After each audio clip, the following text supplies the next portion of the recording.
بسم اللہ الرحمن الرحیم.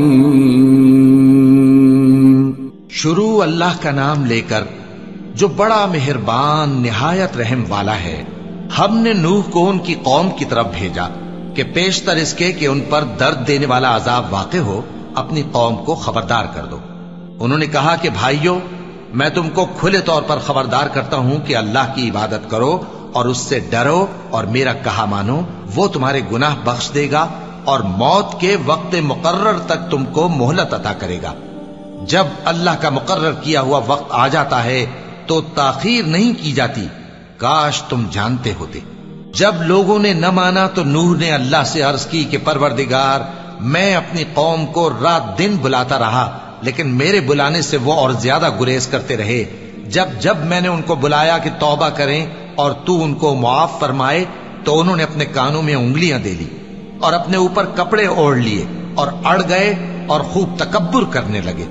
پھر میں ان کو بلند آواز سے بھی بلاتا رہا، پھر علانیہ بھی اور رازداری سے بھی سمجھاتا رہا. پھر میں نے کہا کہ اپنے پروردگار سے معافی مانگو کہ وہ بڑا معاف کرنے والا ہے.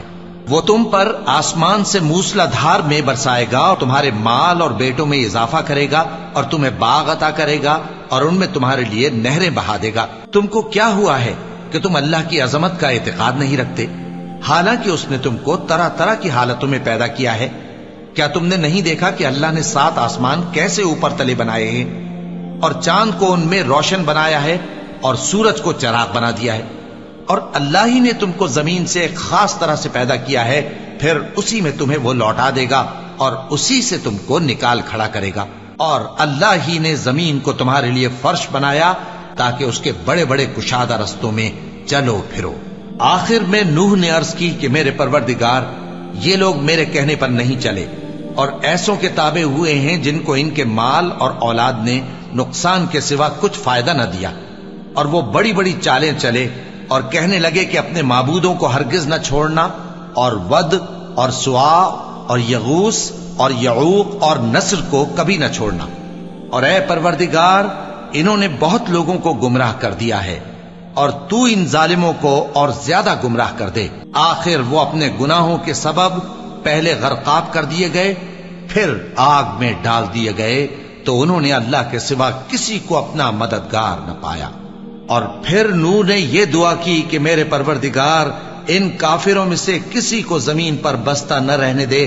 اگر تو ان کو رہنے دے گا تو یہ تیرے بندوں کو گمراہ کریں گے اور ان سے جو اولاد ہوگی وہ بھی بدکار اور ناشکری ہوگی.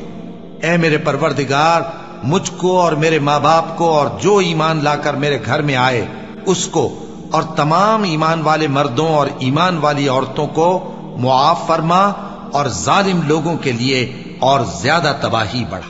صدق اللہ العظیم.